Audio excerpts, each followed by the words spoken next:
Diskusi apa? Kalau belum bisa berdiskusi berarti pada mati nih. Iya, kayak mati.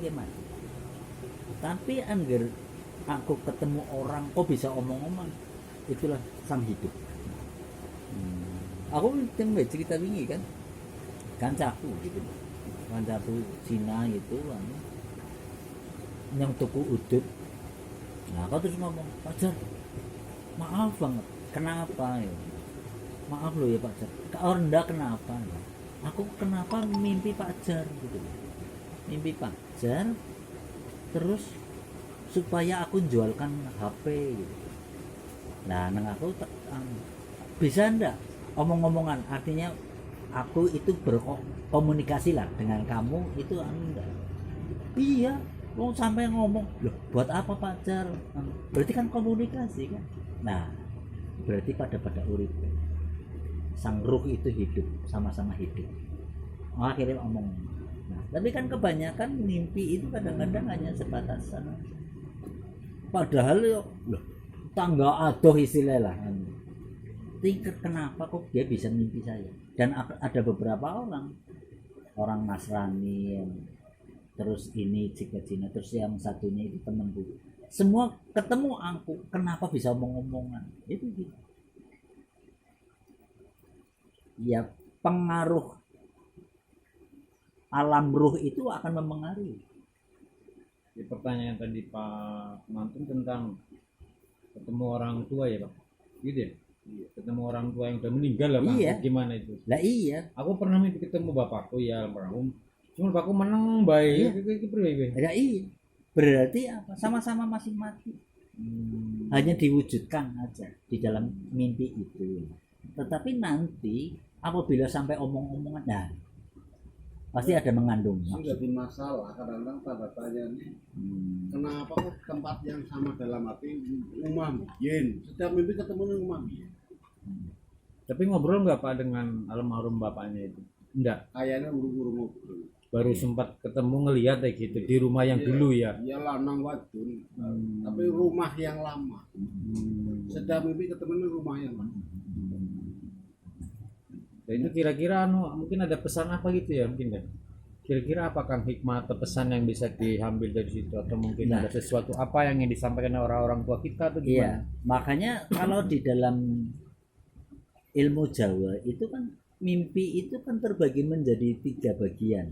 Tiga bagian artinya gini, ada orang misalkan tidur itu jam 8 misalkan. Jam 8 sampai jam 9. Kalau mimpi itu pasti dianukan bahwa itu masih bunga tidur ya. Nah, kalau jam 10 sampai jam 12 kayak katakan itu masih artinya apa ya? Bukan angan-angan. Bisa jadi di situ memang iya tetapi belum mengandung makna. Gitu loh. Tapi kalau sudah sepertiga, 2/3 malam, jam 2, jam 3, jam 1 itu mimpi, pasti ada maksud tuh. Kan kayak gitu loh. Nah, oleh karena itu, ini mimpi itu di jam berapa nih kira-kira? Nah, ini kan seperti itu bisa menjadikan ciri kan gitu loh. Nah, nanti kalau sudah dan bisa mengerucut lagi itu bisa omong-omongan enggak. Kalau sudah bisa omong-omongan berarti pasti ada maksudnya gitu loh. Tapi kalau enggak ada omong-omongan bisa jadi hanya kiasan, bunga tidur gitu. Tapi kalau aku pernah mimpi ketemu orang tua, oh mungkin aku jarang ngirimin apa TH, ini tak kirimin gitu gimana? Bisa jadi, Begitu. Kalau saya sih. bisa jadi, bisa jadi. Jadi artinya membutuhkan doa. Doa gitu. Ruh itu butuh kebahagiaan. Bahagianya apa? Di saat anak itu mendoakan. Doakan gitu ya. Karena nyambung ruh. Di saat orang tua lagi susah. Nah, kenapa gitu ya kan? kayak kesedihan? Oh, berarti lagi butuh aku dorongan untuk berdoa. Doa itu menjadikan ruh. Doa yang tulus. Nah, itu menjadikan bisa ruh itu menjadikan tenang. Makanya apakah ruh itu mengalami siksa? Ya, mengalami siksa. Siksanya apa? Dari perbuatannya. Contoh misalkan, aku di alam kehidupan di dunia ini aku sering berbuat jahat, misalkan berbuat jahat. Nah, berbuat jahat itu sehingga di saat aku meninggal, gitu, makanya ada kenapa itu kayak susah meninggal, misalkan. Nah, alam nanti begitu mengalami di alam roh, makanya kan ada yang kembali ke rahmatullah, ya, kembali maring rahmatnya Allah, ketenangan. Ada orang yang disebut hanya meninggal dunia, meninggalkan dunia, betul memang meninggalkan dunia. Tapi ada juga yang disebut mayit atau mayat saja. Berarti apa? Kalau aku katakan senantiasa berbuat jahat, maka ini yang roh itu akan gondeli gitu. Gondeli karena apa perbuatanku? Maka dosa yang paling terbesar apa? Dosa yang paling terbesar adalah membunuh. Terutama membunuh ibumu.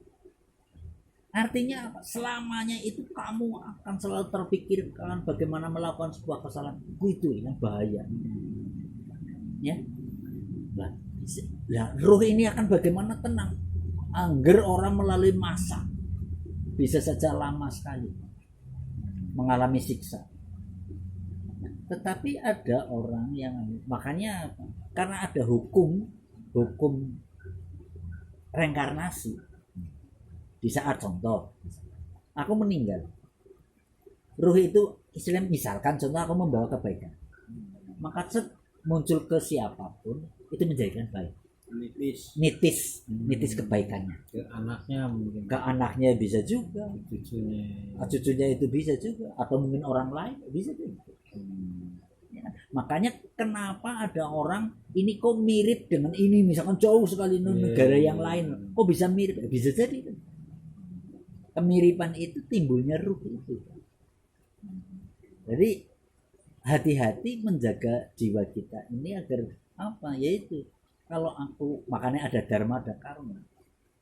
Di saat aku membuat dharma kebagusan, harapannya nanti akan muncul karma kebagusan. Tapi kalau aku membuat dharma keburukan, maka munculnya karma buruk. Nah, dharma keburukan, apakah aku akan menerima karma keburukan? Belum tentu. Aku berbuat jahat, ya. Aku orang nampani kejahatan. Tetapi yang paling berat adalah mangko-maring anak. Kan seperti itu. Makanya apa? Anak itu tidak pernah ada kata salah, itu tidak ada. Tidak ada kata salah. Ramane kalau biyungnya disit endi tinimbang anak. Kan disit ramane kalau biyung. Nah, makanya selama biyungnya sing salah. Apa? Introspeksi dong harusnya. Apa yang mungkin melakukan keburukan? Kesadaran, makanya disebut dengan Islam kon muhasabah, introspeksi diri kan. Kan seperti itu kan. Sehingga introspeksi diri agar aku bisa memperbaiki. Kan begitu.